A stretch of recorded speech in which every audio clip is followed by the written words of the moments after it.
Welcome, ladies, degenerates, and gentlemen, back to the DeGents podcast. I'm here with my boy Big Rich after a couple-week hiatus. What's going on? Yeah, Sleepy Rich is back. The other day we were gonna do a Sunday night podcast, but I was up for like 18 hours. Drove my girlfriend to the Myrtle Beach airport and back before going to work at 6 a.m. So, dude, by the time when I texted you, I was like on the couch just one eye open trying to watch the game. I was like, I don't know if I have any brain power to do this, but it's been a struggle those late ones. Yeah, big time. But back into the swing of things. Big week, Turkey week, a lot of football. I'm excited. Thursday, Friday, Saturday, Sunday. Let's go. Yep, 4 days of it. 4 days of it. Let's do it. Speaking of, we had a good past weekend of football. College football was insane. Chaos everywhere. Yeah. If my screen will unfreeze, then I will go through some of these games. But there you go. This college football slate was insane. I mean, kicked it off the big game, Ohio State, Indiana. Ohio State, really no trouble there. Bit of a slow start. Indiana went up early, but it was all Ohio State after that. I know you had a tough loss on that final touchdown from OSU. Yeah, I've always hated Ohio State, and that was just icing on the cake. Fuck Ohio State. I had under 53. They're up 31-15 with under a minute left. Their running back ran for like 40 yards and then put himself down at like the 2-yard line, like not trying to score, not trying to run it up. But Ryan Day said, "Nah, we're gonna punch this in." And Indiana wasn't calling timeouts or nothing. They were letting the game end. Conceding, yeah. And I pushed. And there are times where a push feels like a win, and there are times where a push feels like a loss. And that sucked my will to live on Saturday, that's for sure. Yeah, I was on Ohio State. That was one of the games where I flipped on. I don't like Ohio State either. I just kind of had a feeling everyone was on Indiana. And as much as I don't like Ohio State, they're a damn good football team. So that they are. Next game, Miami took care of business at home versus Wake, 42-14. They keep themselves alive in the ACC battle and the playoff as well. Ole Miss loses to Florida, officially done. That's their third loss. This Florida team played a tough schedule this year. Kind of looked a little rough in the early goings, but they've come around playing some good football with the true freshman DJ Lagway. Yeah, kid's a stud. Yeah, he's playing really good. SMU rolls over Virginia 33-7. They're up there in the ACC too. It's Clemson, Miami, SMU, all one-loss teams. So that'll be interesting this week. Illinois wins a thriller against Rutgers. That one hurt me. I had Rutgers. I didn't see it, but I heard that they kicked the field goal, but they iced them. And once the coach, he saw that the kicker wasn't going to reach, so they ended up going for it and scoring a touchdown. Illinois did. So that was pretty brutal. I'm kind of glad I didn't watch that one, but it's all right. I had a good week anyway, so we'll keep on moving. Iowa beats Maryland 29-13. Georgia rolls UMass 59-21. 21 points against Georgia for UMass is actually. Dude, the score was 31-21 at one point. Oh, really? It was. Wow. It was within 10 fucking points. That's insane. Yeah. Or 34-21. I don't know, but still. Either way, 21 points against Georgia for a UMass football team is pretty impressive. Correct. Tennessee 56-zip over UTEP. They're going to need a win this week to get into the CFP, I believe. Let's see, any other big games here? Texas 31-14 over Kentucky. They got a matchup against A&M that we'll talk about to get into the SEC title game. Penn State, 1-point victory over Minnesota. That was one of my hits. I had Minnesota excuse me, plus the 11.5. Good game there, but Penn State pulls out the victory. Arizona State beats BYU for is that their third loss in a row or second? Second, because they lost last second week and then this week. Yep. Well, yeah, so they've fallen pretty far from grace. Arizona State's playing some good ball as well. 28-23 was the final there. Colorado gets knocked off by Kansas. That was the other game that I flipped on. I knew how big of a game it was for Colorado, and I went against Kansas the week prior and I think another time within the last few weeks, and they burned me, and they've turned their season around. Oh, yeah. They're still not obviously really playing for anything. I don't even know if they can get into a bowl, but they're playing some really good football right now. They win this week, they're in the bowl. They're 5-6. Oh, nice. Yeah, they had a rough stretch to start the season. Some close games, some close losses, but they took care of business against Colorado. They ran all over Colorado, actually. Oh, yeah. Clemson over the Citadel, 51-14 bye week for them. Let's see, what else do we have here? I'm not in the top 25, so I have them all up. I know there's going to be some of these games that might mean something going into the end of the year here. Louisville 37-9 over Pitt. That's 4 losses in a row for Pitt after being 7-0 to start the year. Yeah, wild. Army gets destroyed by Notre Dame, 49-14. Kind of saw that one coming after they did the same thing to Navy the week prior. Boise State 17-13 over Wyoming. They keep rolling, even though that was a close one. Yeah. Bama gets, who saw that one coming? 24-3 was the final for Oklahoma. Yeah, no one saw Oklahoma winning, never mind by 20 points, and basically shutting Bama out. Oh my God, yeah, that was something, that coming, man. And A&M loses as well at Auburn. That is just the death spot for. That was the spot of all spots, man. It just seems like every season Auburn has a chance to knock off somebody from contention at their home field, and they always pull it off. That's just what it feels like. Yeah. So yeah, A&M has a big game obviously against Texas coming up that we'll talk about. That's to get into the SEC final. Iowa State 31-28 over Utah. They're up there in the Big 12 now that Colorado has lost. Vandy covered against LSU, and Duke won outright against Virginia Tech. Those are 2 of my picks, but they don't mean anything for the playoff. So I believe that is it. I ended up going 6-3 on college football Saturday. I think you had a good slate as well. Yep. Yeah, I was 4-2-1. The one push being the Ohio State, and then I had a bad loss. I had North Texas -2.5. They went up 21-0 in the first half, and then proceeded to lose the game 40-7 from that point on. So, yeah, it's one of those. It wasn't. Yeah, just got burned. I feel like I've just been getting burned all year.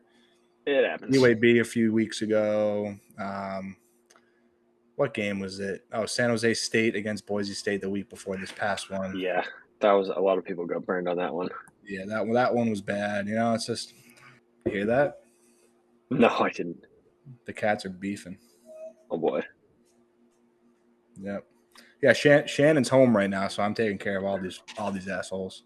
You're running the zoo? I'm running the zoo. I'm the zookeeper. Nice. Yeah, overall good week for both of us, though. I like I said, I went 6-3. I have a total record in college football of 54-51-3. So I've come all the way back 3 games over 500 after being pretty down early in the year in college football. So that's pretty good. Yep. All right, let's scoot on over to the NFL. Thursday night, the snow game. Jameis beats the Steelers 24-19. That was just, he's a quote machine. he's just the horse is ready for battle. The victory comes from the Lord is just classic. I mean, he's a character, man. And the Browns Dude, take care of business. It was one of those classic AFC North games where you kind of knew something weird was going to happen. yeah. Oh yeah, I was all over the Browns. That was you just knew it was coming, like you said. And yeah, Jameis is the best. Yeah, he really is. Every week there's always something he says that's just like, whatever he's on, give me some of that, because his life, he just seems like life is just The energy, bro. it's just unbelievable. Yeah, I ended up taking the under in that game, which did not come home, obviously. It was 37, I believe. They scored, 45 or something like that. Yeah, I think it was like 27 in the fourth quarter. So Yeah, that was tough. But I did hit Jameis interception, even though it was minus 200. So no crazy payout there, but kind of as a win. All right, let's move to Sunday. The Pats got destroyed by the Dolphins 34-15. Dolphins are rolling. I don't think this score really indicates how the game really went. They were up 28-0 or 28 to, I don't even know. They were getting mopped and they scored some late touchdowns. So yeah, Pats didn't score till the fourth quarter. Yeah, a fumble 6 mixed in there, and yeah, just a pathetic showing for the Patriots. Quick question: after the season, what would you do with Gerard Mayo? I think we got to figure something out. I mean, I loved him as a player. I'm sure he's not a terrible coach, but I don't know if he's a head coach. Yep. Necessarily. We were talking a little bit Sunday night, texted back and forth. I mean, he had the job like 5 years ago before Bill was even gone. So it's like, he's Kraft's guy, and that was what it was for 2 or 3 years prior to Bill even being out of the building. So I don't know. I think that's just kind of how Kraft is. He's hesitant to, especially, I mean, you have the same coach for 20 plus years, and him being one of the best coaches, he's like, oh yeah, I got it. I know what I'm doing. Yeah. So I don't know. You said it. He doesn't really do much. So I would like another option, but then again, I don't really know who we could go get, because some of those bigger names are obviously going to go to other places, like probably like the Bears are going to get a new coach. But yeah, I don't know. I don't think they're going to move on from them, but I think they probably should. Yeah, I don't think they'll move on from him. It's just tough too, because it's like, I don't know. It's not like really. I don't want to just like, I don't know, call the fire department, whatever, a fire, like get it, like fire him now. Like I do want to give him a chance, because I like him as a player. Yeah. But the thing is, though, it's like we had Belichick for so long, one of the greatest of all time, and like he was under, and Mayo was under Belichick, and like the whole issue with where the Pats went the last few years was of what I believe is that it was just too much of the same thing, and the game was changing, and they weren't changing with it, and you just bring in a guy that does the exact same thing, and he doesn't even do the exact same thing because their defense fucking sucks. And that was I was gonna say, you know what I'm saying? Like, if anything, it's like, I just don't know. It's just so frustrating. Yeah, and I mean, like especially with Drake May as your quarterback too. Like, you got to bring an offensive mind in here. I agree. They definitely need an offensive mind. And post Brady, I mean, the defense was our identity, and it's just not good. Awful. Belichick was always good at getting somewhat no-name players to overperform on top of the really solid guys that we had, and I just don't think Mayo gets the same out of the talent that we have, because there is some good talent on the defense. Just there is 100% some great talent. Yeah. Well, we got a long way to go here. First year. I mean, it's only technically like half a season with Drake. He's only played 6 or 7 games, maybe. Yeah. The kid's good. The kid's good. He'll be fine. All right. Moving on, we got the Bucks at the Giants. 30-7 was the final there. Baker and the boys rolling, and the Giants are dead. Cut Daniel Jones. Tommy DeVito started this one. Seems like they are looking to tank. Oh yeah. Where does Daniel Jones go? Well, it came out that he said no to the Raiders. Obviously, with Gardner Minshew breaking his collarbone, it's going to be Desmond Ridder this week, I believe, because I think O'Connell's still hurt. So that's pretty brutal for them. But I think he's probably looking to go. He said no to the Raiders because nothing's going to change for him if he just goes and hops into a starting position on a team that's just as bad as the Giants, if not worse. Yeah. I mean, the Giants have a pretty solid defense. Yeah. But the Raiders don't have much of anything going on right now. Yeah. So he would just go and do the same thing, and it would just make his stock go down even more. I think he's looking to go to a place where he can be the backup, sit behind somebody, and learn and improve, and just kind of learn how to win. You know what I mean? Yeah. So I don't know. We'll see. There's a couple names floating out there, but Raiders is not one of them. No, Raiders are not one. Chiefs squeak out a victory over the Panthers, 30-27. Panthers tied this one up late. I think we all knew that the Chiefs would drive down and score and win the game, but a good showing from Bryce Young and the Panthers. He's turned his year around as well. Good to see. Yeah, no, he's turned it around big time. And a couple of the throws he made, like they're impressive throws. Yeah, he looks good. He might have just needed a little kick in the butt, you know? Yeah, for sure. Like an opportunity to learn from the sideline and seeing the game instead of just being drafted and just thrown right into it, you know? Yeah, and I think after the first year, I mean, the team was so bad. It's like, all right, now we got some players, made some moves, put some guys around them. Yeah. So there's a lot more pressure there, and then he comes out and underperforms for the first week or two, and then just immediately gets benched. So it's like he probably came back out and was just like, all right, well, I'm just going to play now, you know? Yeah. At this point. Yeah, what do you have to lose, right? Yeah. Sometimes it's good to just go out there and sling it. Next game was wild. I mean, this slate was pretty boring for the first 2.5, 3 hours. And then like the final 10 minutes of the witching hour was insane. And the game I'm talking about is Cowboys Commanders. Cowboys win 34-26. How many points were scored in the fourth quarter? Like 40? Yeah, the score 41. The score was 13-9 with 5 minutes left. Yeah, this game was crazy. You had the punt return or kick return from Turpin, and then McLaurin goes 80-something yards or 75 yards or whatever it was to get the Commanders back in. Then they missed the extra point, and then the Cowboys returned an onside kick. This was mayhem. But Commanders 3 in a row, not looking too hot. They're now kind of fighting just to get back into the wild card here. I mean, they're in it as of now, but 3 losses in a row and some tough games coming up too. Yeah. Cooper Rush looked good actually in that game. I'm not gonna lie.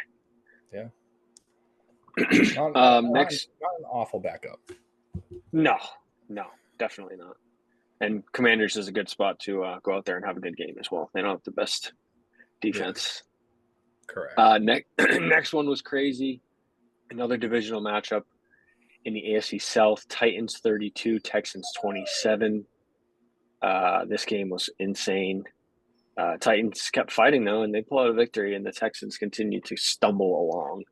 They've kind of been doing it all year. Even though they got out to a 5-1 start, they just been – the O-line is not very good. They make a lot of penalties, a lot of mistakes.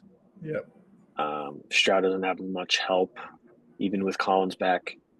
And that Titans defense is solid, man. Just Will Levis just has to eliminate the bad, and I think he can be a good player in this league. Yeah, no, he's got to eliminate the bad for sure, and I just don't know like how easy it's gonna be for him to do so. Do you hear Ferguson? Fergus. Yes, I do. Dude, relax. It's just one of it's one of those things like you see it week in and week out. He's just making dumb, stupid mistakes, and I just don't know how you're going to be able to teach that. You know what I'm saying? Like, It will probably come with time. I mean, it's never going to fully go away. yeah.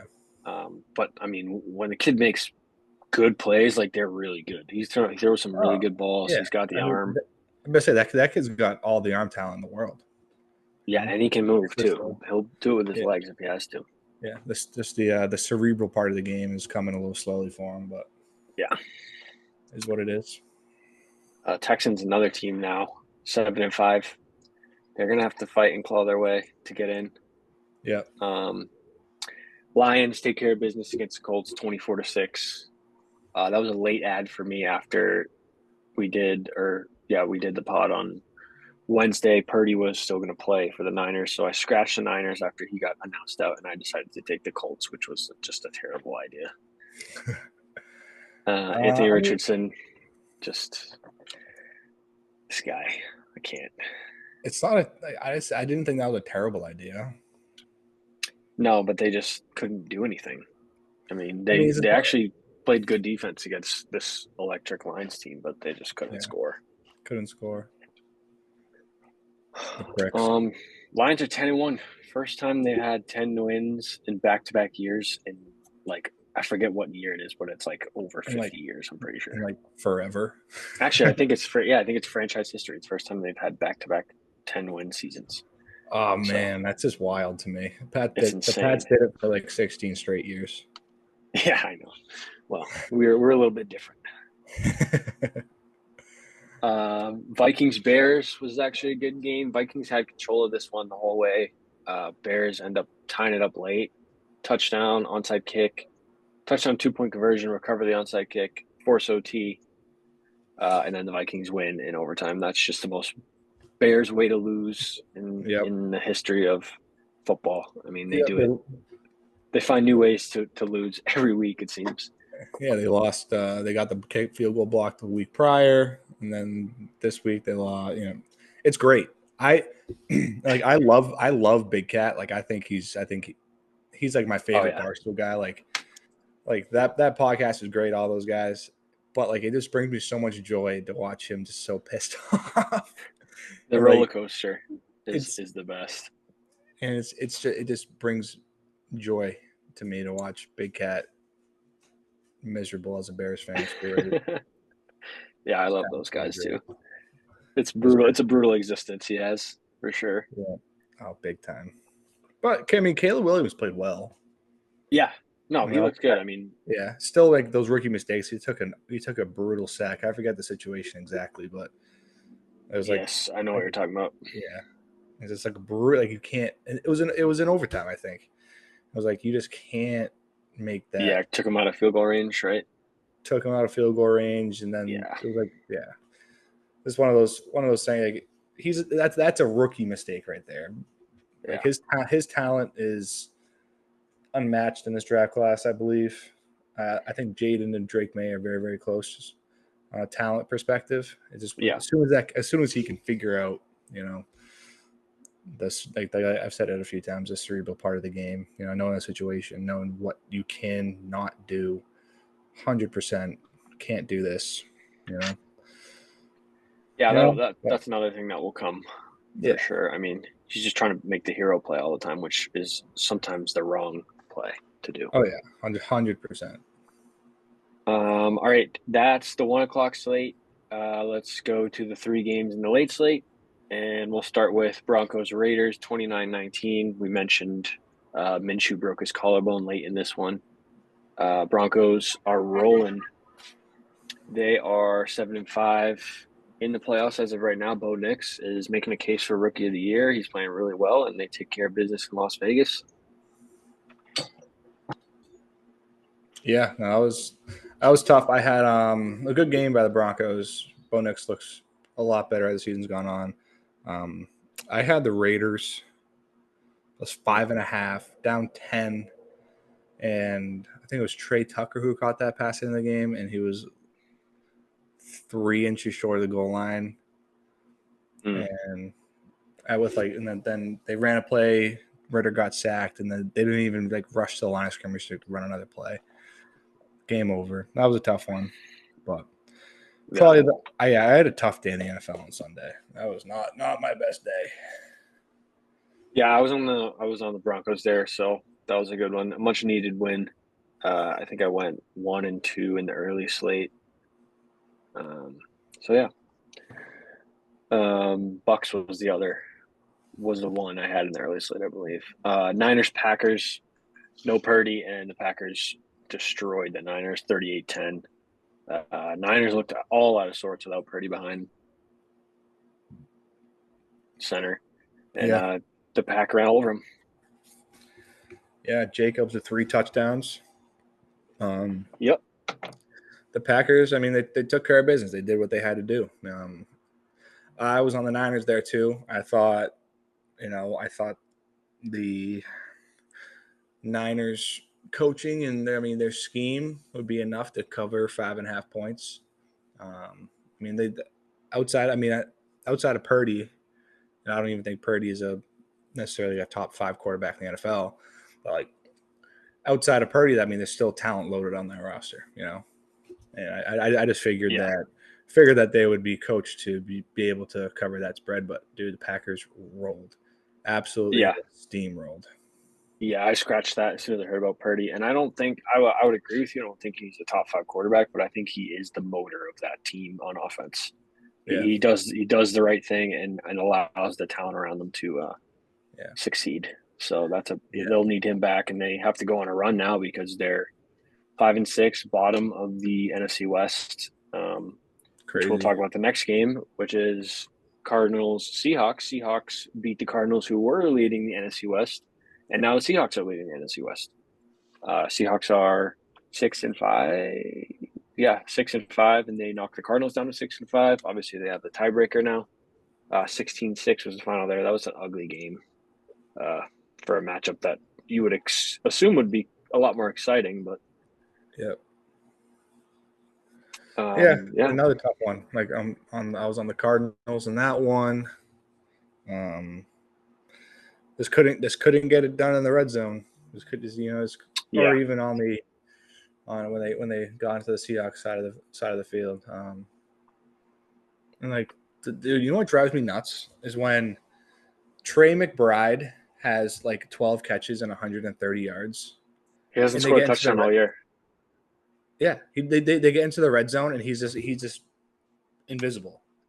It's crazy that he hasn't found the end zone yet. Actually, he's very clearly your number one catcher of the ball, receiver. Yeah, I know Marvin Harrison's probably your number one wide receiver, but I think that offense in the pass game runs through McBride.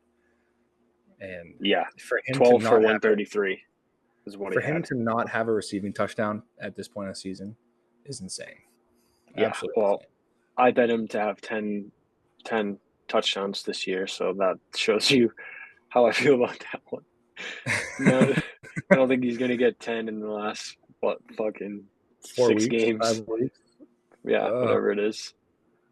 So that's brutal. The other thing about this game, James Conner, the Seahawks absolutely bottled up the run.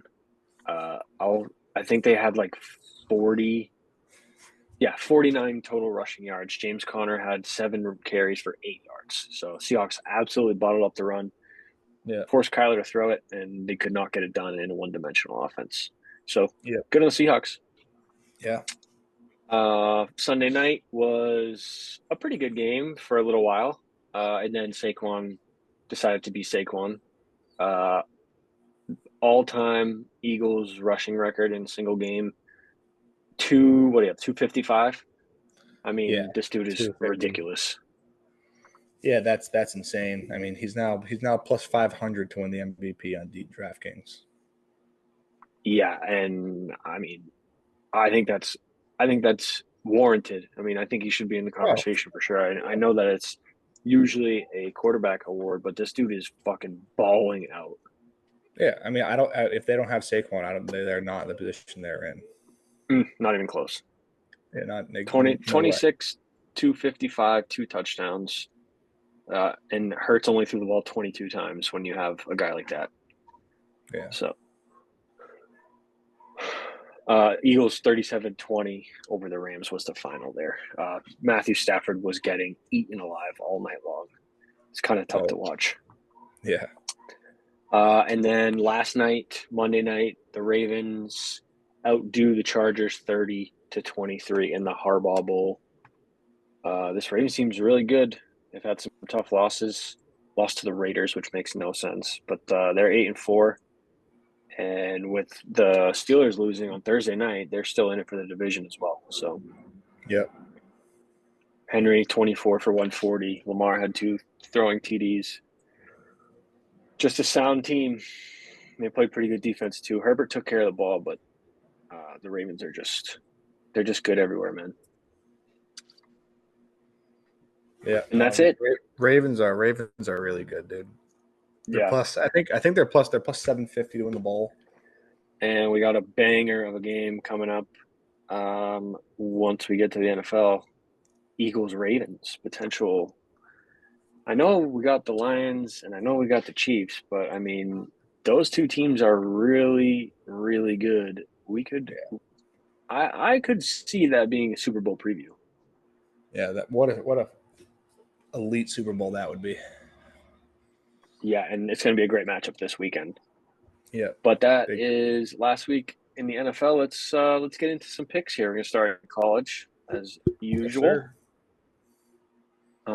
There are a lot of games, as we mentioned. There are 2 Tuesday night games, but it's the last week of action, so gotta shout it out. I don't have any picks for it. Obviously, the pod won't be out by then, anyways. But let's start Thursday. There's one game on Thursday, Memphis Tulane. You got anything in that one?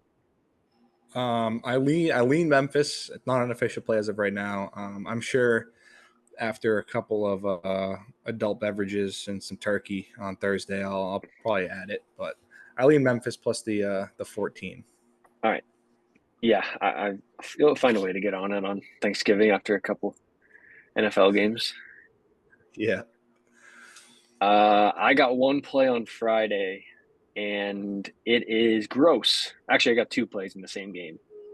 I'll just go right to it. There is a bunch of games on Friday, though. This game is at 3:30. I am on Mississippi State at Ole Miss plus the 26 points, and I'm also on the under 61.5. My reasoning here, I know it's gross. I've been betting against Mississippi State pretty much all year. I know they suck, but 26.5 points. I mean, it's Ole Mississippi. Whoa. It's Ole Miss.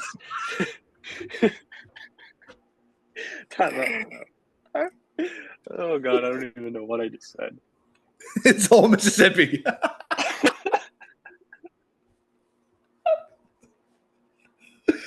Oh, man, that was great. That was fucking awesome.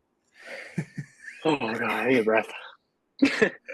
Oh, man. Okay, it's Ole Miss, Mississippi State, obviously rivalry game. What I was getting at is this is the largest spread in this matchup in over 10 years and possibly ever. I didn't go all the way back, but in the last 10 meetings, this is the biggest spread by over 10 points. I think it's the biggest spread by like 12 points. The biggest before was 14 for either side. And this matchup has gone under in 9 out of the last 10, which makes me like the dog even more. I just think it's a lot of points in a rivalry game, especially after Ole Miss just got bounced from the playoff last week. So maybe not close, but within 3 touchdowns is all I need. So I'll be taking that and the under 61.5 in Ole Mississippi. Yep, I'm betting on Ole Mississippi State. That's who I'm taking on Friday. I'm actually going to stay very far away from this game. I don't blame you. I prefer to not gamble on this one. What is this? This is the Egg Bowl, right? I don't know. Might be the Egg Bowl. Egg Bowl. I don't know. Fairly certain it's the Egg Bowl. I might be making that up too, but I'm pretty sure it's the Egg Bowl. Is that's all you got on Friday? Yeah, I got nothing else on Friday. I looked into a couple of them, but I just couldn't pull the trigger. You got anything? I got 3 plays on Friday. I got Minnesota plus 2.5 against Wisconsin.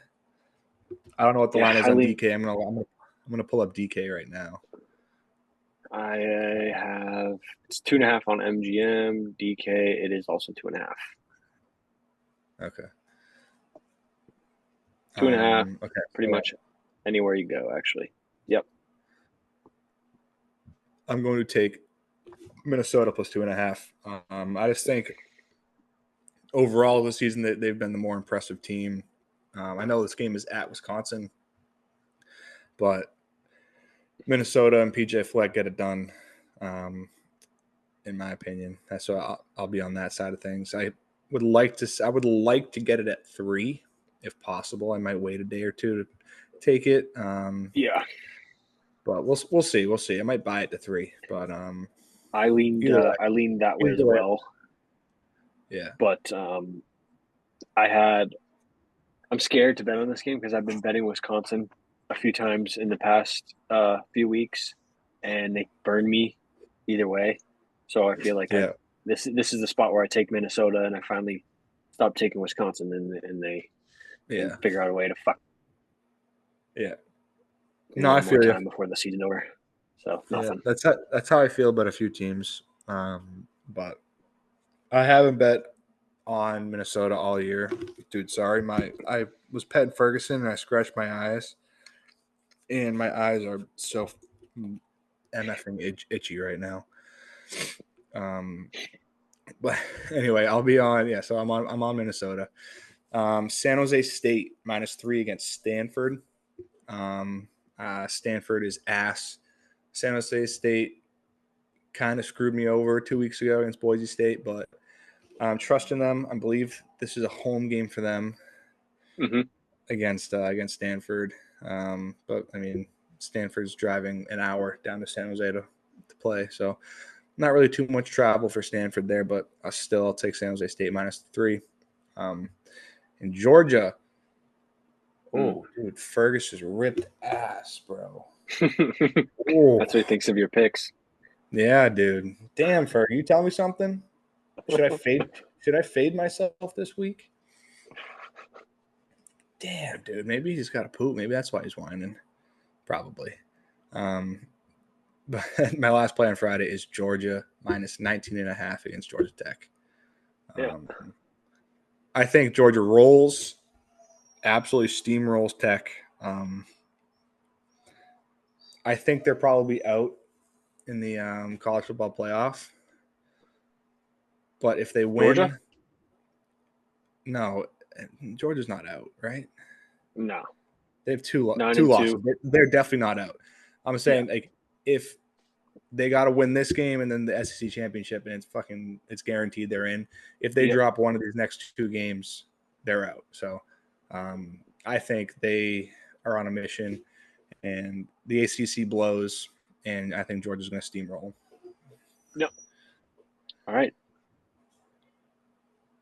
That's it for Friday, right? Yeah, that's it for Friday, man.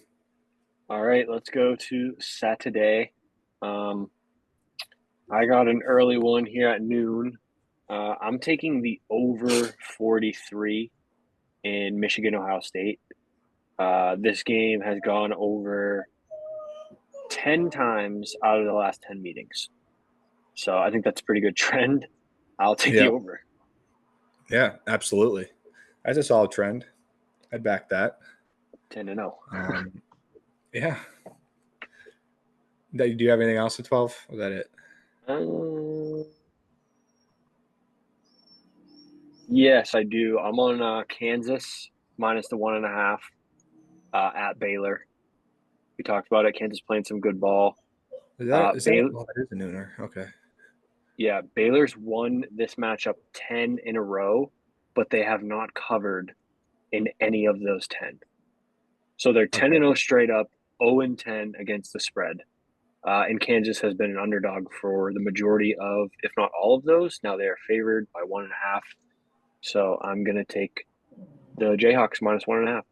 Could take them on the money line as well if you wanted to, -115. But if they're 10-0 against the spread, I'll take the spread. I'm on in that game. I'm on the under 61.5. I don't know. The way you're just talking makes me want to take Baylor so bad, though. Yeah, I mean, it's just Baylor's crazy. It's a crazy stat that they've won 10 in a row in this matchup, but they haven't covered one time. So they've been favored 10 straight times. Yes, and they've won every single one of them, but haven't covered it a single time. Mm-hmm. That is absolutely insane. Wait, no. So yeah, I'll be on the under. That's 61. wrong. That's wrong. I don't know. Yeah, no, they've covered 10 straight. They've covered why 10 does it straight? say it's? Yeah, I don't know why it says. That just threw me for a loop. It says 0-10, 0-10-0 against the spread for Baylor, but they've covered it every single one, and they've been favored, so they've blown them out. But this is a different Kansas team, so I still like my pick. I'm on Kansas Baylor under 61.5, and I'm on Baylor +1.5. Fair enough. I think we're going to be battling that one out. Yep. Like I said, I like this Kansas team a lot. They have been rolling as of late, and like all their losses this season have been close games, right? So I mean, they're a good team. Their run game is quite impressive, but I don't know. I think Baylor's defense is pretty good, and I think they hold them, especially at home. So give me Baylor and the under. My other nooner, Fuski. This is my favorite play of the year. Whoa, play of the year. This is my play of the decade. Play of the decade. 2020 to 2030. There won't be a better play than this play right here. Wow. Let's hear it. South Carolina money line over Clemson at Clemson. South Carolina will beat Clemson Saturday at noon in Death Valley. Play of the decade? Yeah. Jesus Christ. And if it doesn't hit, I will wear I don't want to say this. You got to get a Trevor Lawrence wig and go to a bar. Can I just wear a Trevor Lawrence wig on the podcast next week? That's fine. Or at some point. You got to get the headband too. Whenever shipping allows me to get the wig, I'll wear it for the podcast after. Deal. Okay. All right. Yeah, I'm with that. South Carolina money line. Play of the decade. If not, it's wig season for Rich. Yeah. If not, I'm looking like Trevor Lawrence. God damn it. But I'm confident though. I love South Carolina this week. No, I looked into that one too. Yeah. It's the play of the decade. They're 8-3 straight up in ATS, and they played some good teams solid. So, and Clemson obviously needs this win because they're trying to make their case to get into the CFB. Yeah, and well. I just think South Carolina's resume is better than Clemson's. Clemson plays in the ACC, dog shit, and South Carolina is battle tested. Probably one of the more battle tested teams in the country. Yeah, and they're 8-3 and they're ranked. And I think if they beat Clemson, they could sneak in. I think they could sneak in with some other happenings. Yeah, it's definitely possible because that's a huge win to go to 9-3. I mean, yeah, I mean they got boned out of an LSU win early in the year. They lost at Bama by 2. Yeah, they should have won that Bama game. They beat A&M. They beat Missouri. Like, this is a good football team, and they're going to beat Clemson. See if you save yourself from becoming a meme. That'd be awesome. In Lenore Sellers, we trust. Let's go. I'm done for nooners. I do have a 1:30 though. Let me just roll through them. I got one more nooner actually. I'm active at noon o'clock. At noon o'clock. Oh God, what's going on today, bro?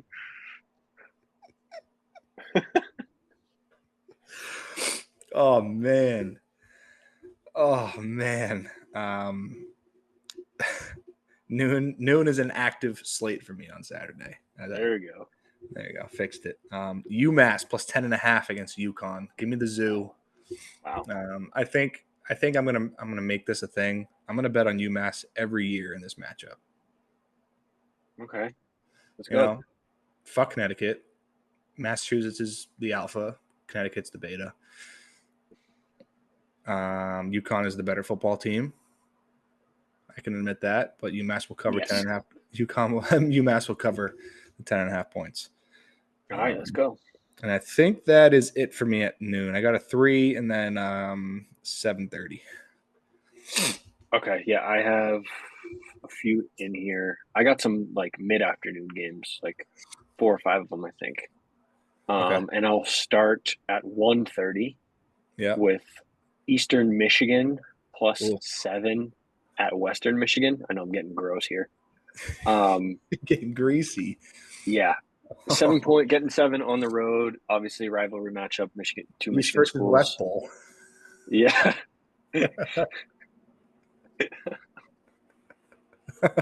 Old Michigan versus Michigan State. I like Eastern Michigan getting the touchdown here. They're 7-4 ATS this season and 6-4 in this matchup in the last 10. Yep. So they like to, this is usually a good game. So I'll take the 7 points on the road. Both teams 5-6 straight up this year, but Eastern Michigan's been better against the spread, so that's why I like them in this one. Battling for a bowl game berth. That's right. And then I got another gross one, another Maction. Central Michigan plus 13 at NIU. Central Michigan's 9-1 ATS in this matchup in the last 10, and 8-2 straight up. They've only one of the 9 covers has been as a favorite, so they play good as underdogs in this game.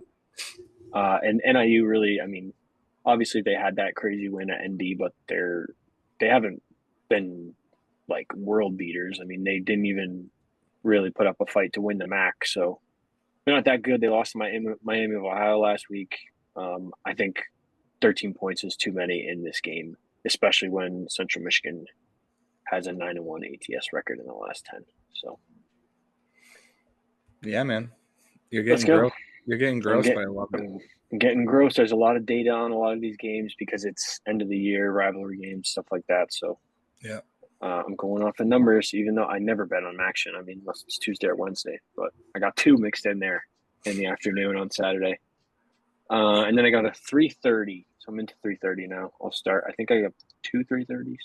I got a 3 o'clock quick. I got Yep. Pitt plus 5 at Boston College. Pitt is on a 4-game skid. Mm-hmm. I think BC has kind of been playing kind of out of their shoes a little bit. Pitt loses big to Louisville last week. They played Clemson well. They should have beat Virginia. It was a close one, but I don't know. I just like them to end that skid. I think overall they're the better football team, top to bottom. So I think they go into Chestnut Hill, and I think they end up beating Pitt. But I'll take the plus 5 for a little security blanket there. Yep, nice. I got 2 3:30s.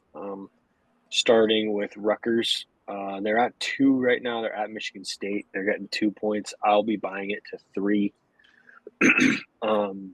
Rutgers covered the last 2 at Michigan State. They came off a brutal loss last week, but I'm hopping back on them here. I like them to cover the 3, keep it close at Michigan State. Cool. And my other 3:30 is Syracuse plus 11 hosting Miami. Yeah, I didn't waffle. I like that one.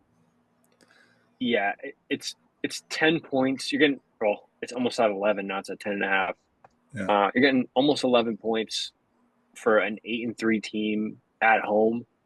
I know Miami's good and they're 10-1 and they're trying to win the ACC, but and get into the playoff. But 10 points is a lot for an 8-3 team at home. Yeah. So I'll take it.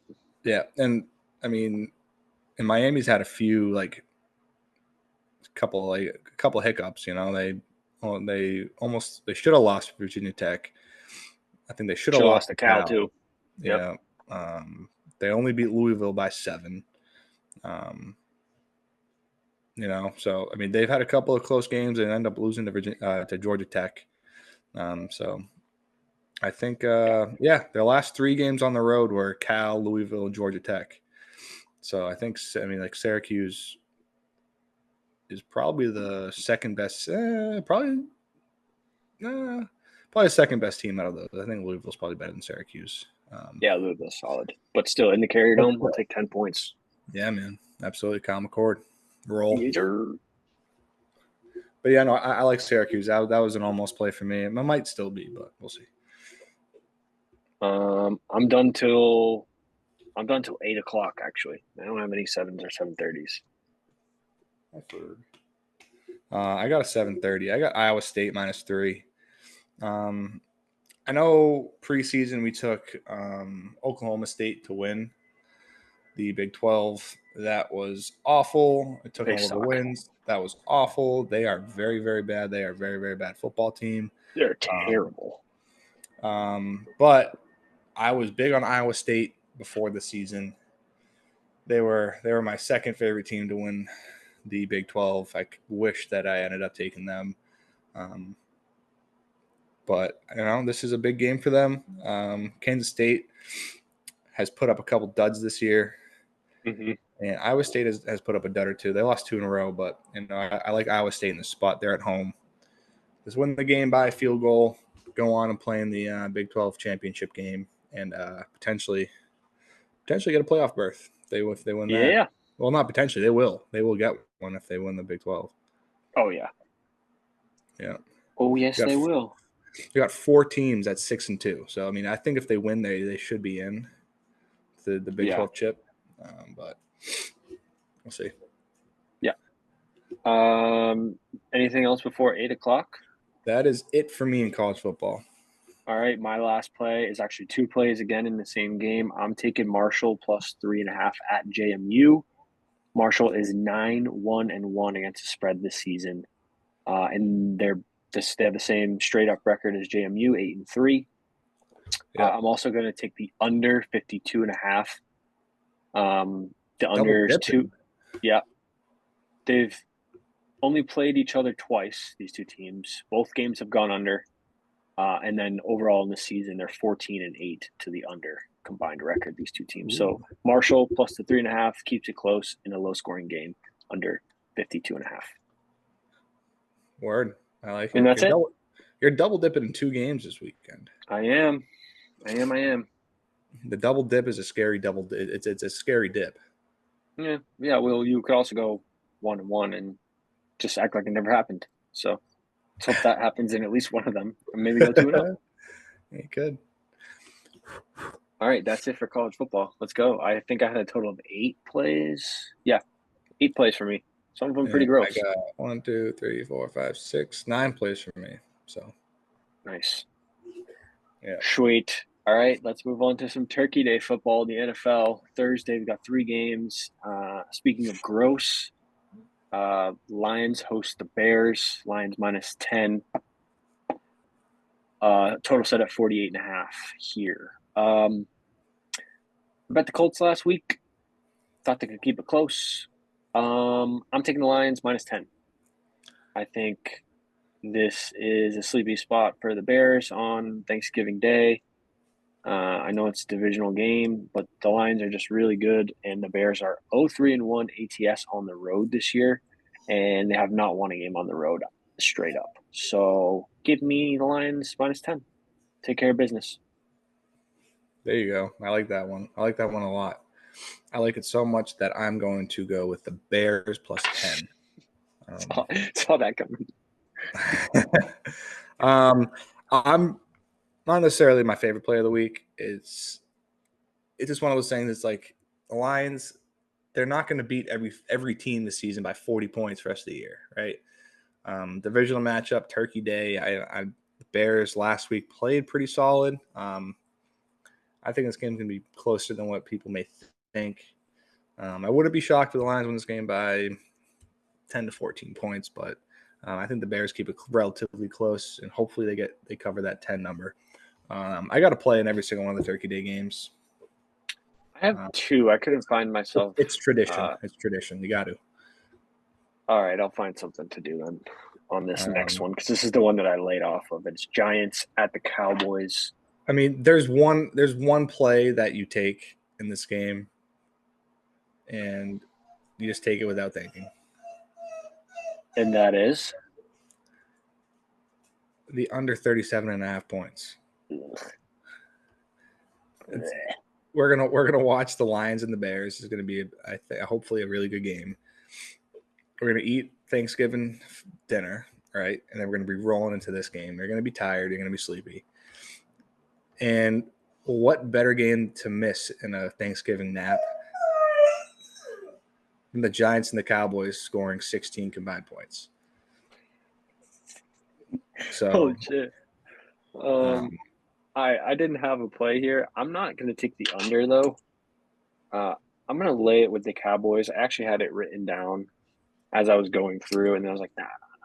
But if we got to do all three, I'll lay 3 with the Cowboys, buy to 3, lay 3 with the Cowboys.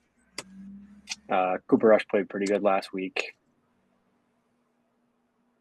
I know it's a divisional game on Thanksgiving, but Cowboys haven't won at home this year, so I think they get it done against a tanking Giants team. Yeah, maybe.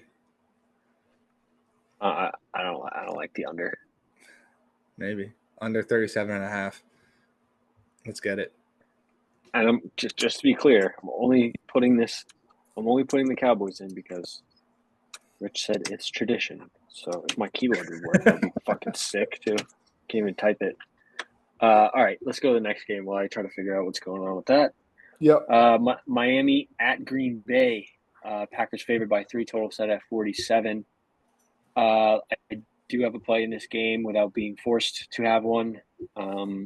I am on the Pack laying the 3. Miami's playing really well with Tua back. Tua has 2 games in a row with 4 tutties, but they still have yet to prove that they can play in cold weather games late in the year and play well. Yeah. So give me the Pack until the Dolphins prove it. Also, the Dolphins have only covered against the Packers once in their 4 all-time matchups, and it was in 2010. So it's not even a slight resemblance of what this team is now, and this Dolphins team can't play in the cold until proven otherwise. So give me the Pack. Yep. I'm on the Packers as well, -3 points. Nice. I think I don't want to overreact to the Dolphins beating a team without a spine, and the Patriots this past week. They're playing a team with a spine this week, and it's going to be cold weather, 33 degrees, and I'm looking at this app here. It has a little snowflake. Ooh, that's bad news for the Fins. That's bad news for them Dolphins. You know, they like the warm southern waters. They don't like the snow and the ice. So give me the Packers -3. And nice. I love that. We had one going head to head, one just completely shit game where we had 2 different picks, and one squad ride. So that works for Thanksgiving. Yep. All right. Black Friday game. Raiders at the Chiefs. I did find a way to play this one, actually, and I'm going to make you play it too. Because you made me do it in the Giants and Cowboys game. Well, I know I'm not going to look into it. You're just going to tell me what you're playing. -12.5. All right, I will. And I'll Chiefs -12.5. I'm playing whatever you're playing. Yeah, total set at 42.5. I know it's Desmond Ridder, but I'm taking the over 42.5. I wrote in my notes, I know it's Desmond Rizzler for the Raiders. But this matchup over the last 10 has gone over 7 out of 10 times. And as far as over and under records this year, the Raiders and Chiefs combined to be 14-8 to the over. So stats tell me that they should go over. So you have Chiefs Raiders under 42.5, right? No, over. Oh, okay. I'll take the Chiefs Raiders under 42.5. Fucking asshole. Whatever. Desmond Rizzler's gonna light it up. Oh man, I don't think he gets out of his side of the field, but okay. Probably not, but whatever. The numbers tell me to take the over. All right, Richard. Okay. All right, let's go to Sunday. Enough shenanigans. Enough bullshit. Chargers at Falcons. Chargers are -2 on the road with a total set at 48. I'm on the under in this game. These teams are 14-8 to the under this year, and this matchup has gone under 4 out of the 5 times they've met. They obviously don't play a lot AFC, NFC, but it has gone under.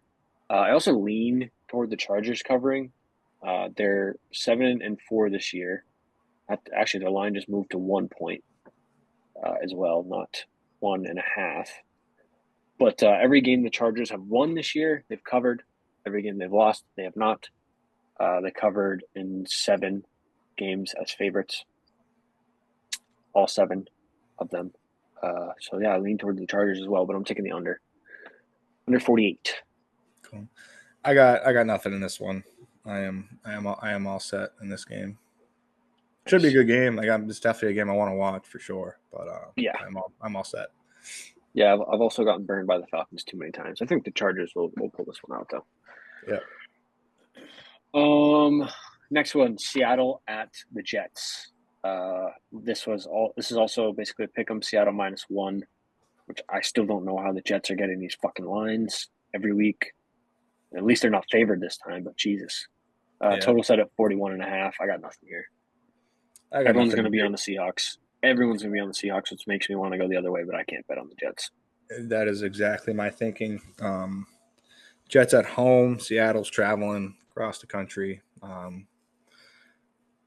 just don't see Seahawks. I just don't see the Jets winning this game, I should say, just based off of how the Seahawks have been playing and how the Jets have been playing. But, I've also seen crazier things, so I wouldn't be shocked if the Jets ended up winning this game. Correct. But I'm not betting this game. Me either. Like that. Next one, Pats hosting the Colts. Colts -2.5, total set at 42. I know you're going to the game. I am not, so I won't have a play. I'm going to the game, so this is a Patriots +3 bet. I said earlier that the Patriots do not have a spine.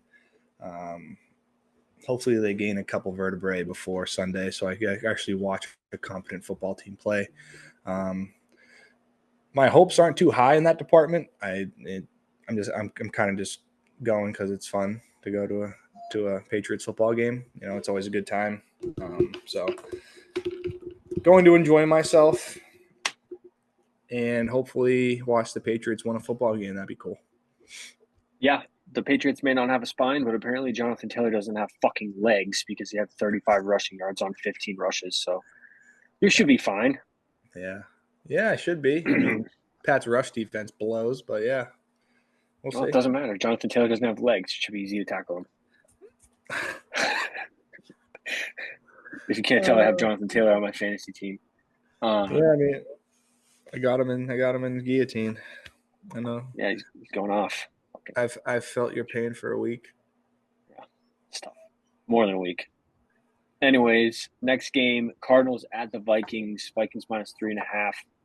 Total set at 44.5. I don't have a play in this one. I'm gonna go under the 44.5. The Cardinals struggled against the Seahawks, and I think the Vikings defense, especially with Brian Flores as the D coordinator calling those plays, I think the Cardinals struggle again. I don't necessarily like the Vikings -3.5. I didn't like them enough to play them, but yeah, I do like the under here. So give me the under 44.5. Sweet. All right, down to Duval. The Texans travel to the Jags. Texans -5 total is 43.5. I got nothing here. Texans look like shit, and I will not be betting on the Jags going forward. Yeah, no, I'm got nothing here. All right, Absolutely good. Not spend any time on that game. I love it. Yep, we can just move right on. Titans at the Commanders. Commanders minus 5.5. Total set at 45. Another one. I'm off of this one here. Yeah, I'm off of this one too. I don't mind a nice little bounce back spot play for the Commanders here, especially but like 3 straight losses makes me a little nervous and backing them to win by probably by a Right. touchdown. So, I'm gonna lay off this one. Yep, same. All right, good one here. Steelers at the Bengals. Bengals are favored by 2.5 with a total set at 47. Yeah. Um, I'm on the Steelers. Mike Tomlin as a dog since he's 1-4 at home this year, straight up. And the Steelers have won the past 2 matchups in Cincinnati, and they are underdogs as an 8-3 team against a 4-7 team in the Bengals. So give me Mike Tomlin as a dog. Make it make sense. I don't know. Yeah, I wrote down Bengals minus 2.5 initially,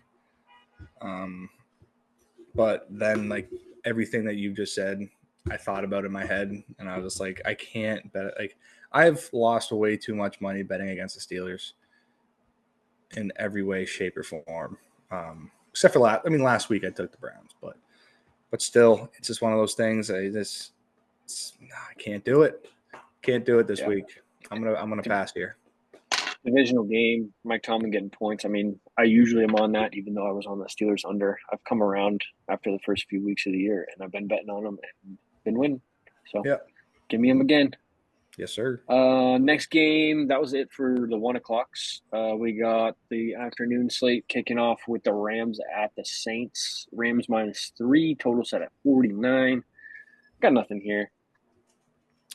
Same. I got nothing here as well. All right. Next game, Tampa Bucks at the Panthers. Minus 5.5 for the Bucks. Total set at 46.5. I will be on the over 46.5. These two teams combined to 15-7 to the over this year, and we saw the Panthers show some life last week against a good Chiefs defense on offense. So, and we know the Bucks can score. So give me the over 46.5. Yeah, I am right there with you there. NFC South matchups seem to go over more times than not, so I'll be taking that. I forget what their matchup earlier this season ended up at. Damn, what the fuck? They played already, right? Check. They didn't play already. They haven't played yet. No, they haven't played yet. I was thinking they played the Falcons, I think. Yeah, Falcons. Yeah, 2 Falcons games were high scoring. Yeah. So, but anyway, NFC South, I like the overs. So give me the over. I'm with you. Oh, all right. Last afternoon game, probably the best of the weekend. Eagles at the Ravens. Ravens minus 3, total set at 51. I cannot wait for this game. We talked about it a little bit earlier. Potential Super Bowl preview. These two teams are on a roll, both really good, both top of their conference. This is kind of, I mean, there's a little bit to back it up, but also kind of just for fun. Give me the over 51. Give me some points. Give me back and forth. The Ravens are 10-2 to the over this season alone. I think the Eagles are 5-6, so not as good on their end. But the past 4 times, or they've only played each other 4 times. All 4 have gone over. So give me the over. It's a lot of points, but let's have some fun. Yeah. Give me the Eagles plus 3. Until somebody stops Saquon. Yeah, until someone stops Saquon, and I mean, especially if Devontae Smith is back this week. I just this Eagles team is kind of rolling. And also until I just don't Lamar Jackson, like big games and the spotlight's on him. I know he's been the MVP of the league twice now, potentially a third this year, but I don't know. I don't know if it's just a playoff thing, but a big game thing. But I'm not going to try to talk you off of it, but you do know Lamar's record against the NFC, correct? I do. What is he, 28-1 now or something like that? It's pretty good. Pretty good sample size as well. Only loss was to the Giants and Daniel Jones, which is crazy. But yeah, just something to keep in mind in that one. Yeah. Not only for you, but for the viewers as well. You want to bet against Lamar Jackson against the NFC. I guess the Philadelphia Eagles this year are probably a good spot to do it, but just keep that in the back of your mind. I mean, what they play the Panthers 25 times? No, dude, they just beat everyone in the NFC. All right, dude. Way to make me feel like shit for taking the Eagles. Appreciate you, Hey, I'm dude. not saying. I mean, he's lost one. He can lose another one. He just Yeah, whatever, dude. he just seems to not do that. So, Whatever, dude. hey, I'm just trying to get all the info out there. Huh? All right, Fair whatever. enough. Fair Sunday enough. night. Eagles Sunday plus night. 3. Sunday night. Niners at the Bills. Bills are -7. Totals at 44.5. I expect this line to come down a bit if Purdy plays. Maybe not that much because the Niners haven't looked that good, but I won't be touching it either way until I know what's good with Purdy, and then maybe I'll tweet out a pick come Sunday night. I'm on the Niners plus 7. I'm taking them at 7, just Assuming he's going to play. trying to get the value of 7 with Purdy playing. Let me see.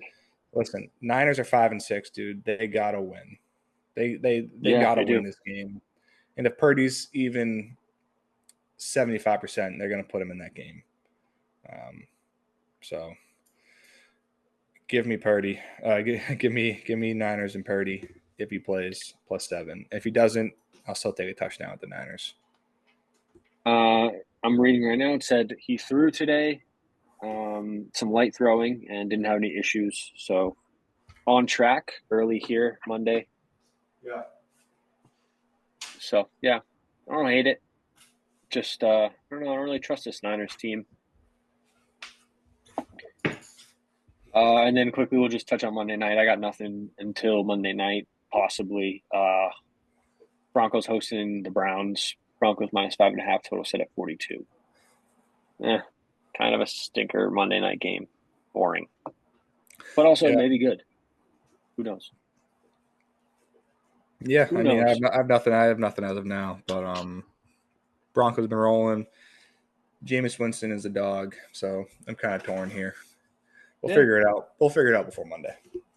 Yes, sir. All right, that does it. Happy holidays, everyone. Happy Turkey Day if you celebrate or whatever you do. Just eat a lot of food and watch a lot of football. That's all I really care about, right? Yeah, eat a lot of food and be with family. Watch a lot of football.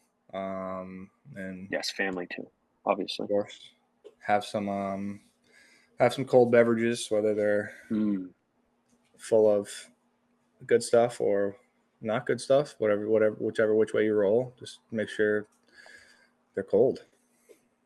Yeah, let's cash some bets as well. Yeah, let's cash them. All right. And good shit. Yeah, I got to take my dog out before he jumps up here and rips my throat out. So, all right, brother. Thanks everyone for watching. Like, subscribe, follow the socials. Leave some comments too. We need some comments, bro. We need some comments. I love some comments, and then we can input comments, some questions too. We can answer some questions for y'all. Hell yeah. You know, like when's Fuski's birthday? You know, I'm not telling. All right. Thanks for watching, everyone. Peace.